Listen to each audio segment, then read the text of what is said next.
Now that's a friend.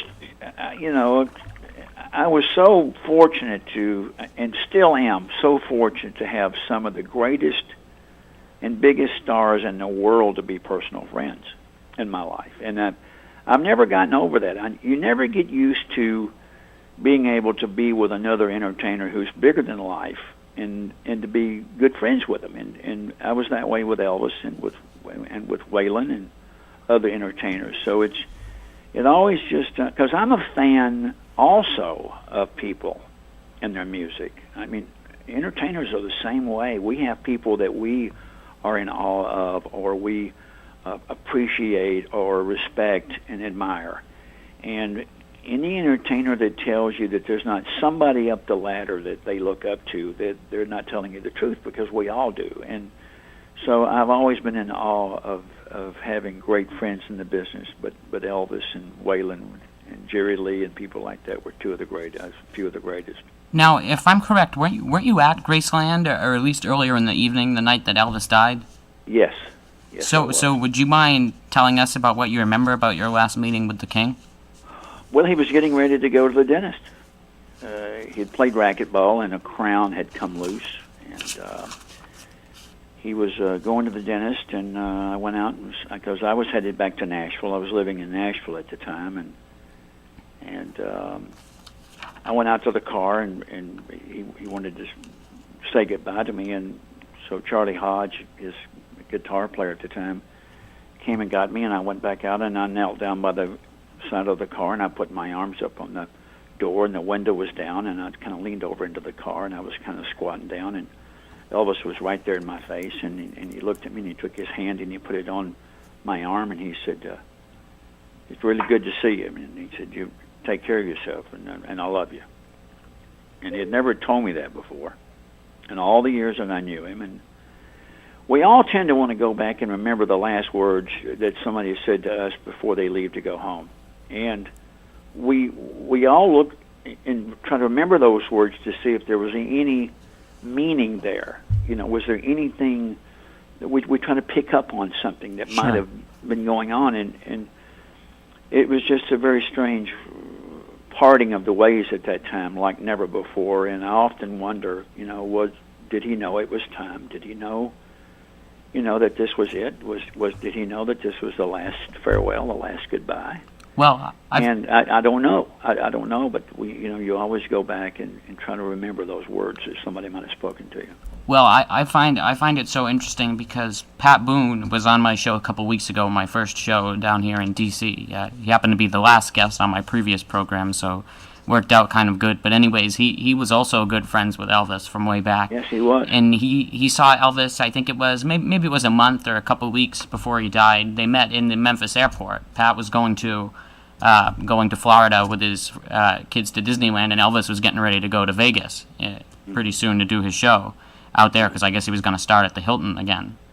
And he said to them, he said, that he asked him why he was going to Florida, and then Elvis said to him, he tapped him on the shoulder and said, "Well, that makes sense. You always were going the wrong way," sort of making fun at how their difference in images and stuff. And right. and it seemed like just something kind of out of a movie, and that was the last time they spoke. And well, I think we all tend to want to go back, whether it's Elvis or whether it's someone close to you in your life, a mom, a dad, a brother, a sister, a great friend. You always tend to want to hang on to those last words and relive those in your mind, because it's that last memory. And I've constantly thought of that last goodbye so many times in my life, and will probably as long as I live.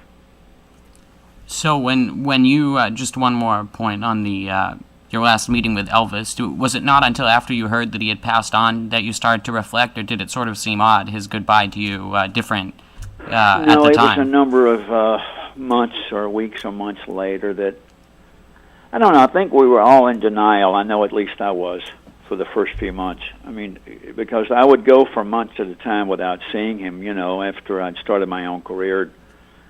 And so sometimes it's just like, well, they're away and I'll see them again soon, but it's just that kind of thing. And then after a while, I suddenly realized one day that I was never going to see him again.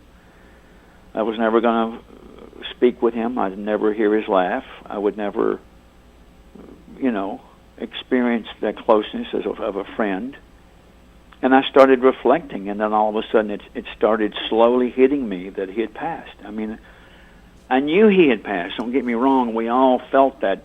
We all know where we were that day. But it's just that it hadn't really sunk into me yet that I would never see him again. And then I started reflecting and thinking about, the last words that were spoken. How was it? Was there any hidden meaning? Was there something I should have picked up on? So you start realizing after a while that it's never going to be like it was, and I think I was in denial, like a lot of people. I have people that walk up to me until this day in concert, and they'll look at me and they'll go, "He's really not gone, is he? I mean, isn't he didn't he get tired and he just went away somewhere?" And sort of like the Eddie and the Cruisers movie there, where he disappeared. Absolutely. Same thing. And I tell people, no, I'm sorry, but he actually went away. He's gone. He's gone home. He's in heaven. And so it just took me a while to start reflecting on that night and the goodbye and all that. Well, I think it's sort of like anything with whether it's talking about conspiracies with JFK. We don't want to believe that one person could take someone down like that. We don't want to believe that our heroes are gone, So I think people will always sort of be, as long as Elvis is remembered, there'll be people trying to think he's still alive out there, at least for the next 20 or 30 years, however long he could have naturally lived, Well, a lot of people don't want to accept the fact that, hey, I think what happens when somebody like Elvis or a big star or Kennedy, which I admired a lot, passes, what happens is it makes you realize that if somebody bigger than life can die, you can too. And it scares you. It scares you. All of a sudden you realize you're very fragile. Yeah, you confront your mortality. Yes. You confront your mortality quicker. And it sinks in faster when somebody like that passes, and as opposed to maybe just your next door neighbor or somebody down the street. So it scares you.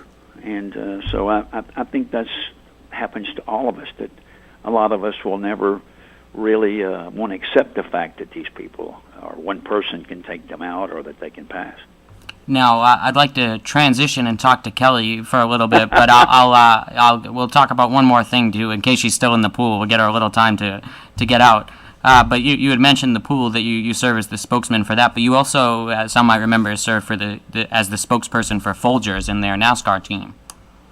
Well, I've been a racing junkie for years, like a lot of people. I mean, I love NASCAR, and I've just always, I don't know, I love football, but that doesn't mean I'm going to have my own football team. But to have had my own team, the Folgers team, was an incredible honor, and it was just I happened to be at the right place at the right time when all that happened, and was involved in the Folgers jingle, and it's just, I mean, I know they even sponsored our Waking Up tour, our with the Judds, and Garth Brooks was just coming on the scene, and Garth was part of the Judds farewell tour, and Folgers sponsored that. So, yeah, it was an incredible time to be involved in NASCAR, and back when it was still hadn't gotten quite as sophisticated as it has now, but I still love the sport.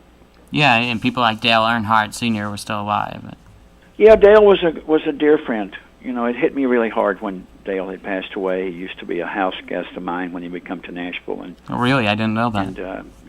And it just Kelly and I happened to have been at Disney World or Universal Studios that day, and had just watched part of the race, and in a restaurant, or I'd stuck her head in the door of somewhere to see it on screen, and we saw the wreck, and it didn't look that bad. And then I get back on my bus an hour or two later and get a phone call that he had passed away, and I just couldn't believe it. So again, you're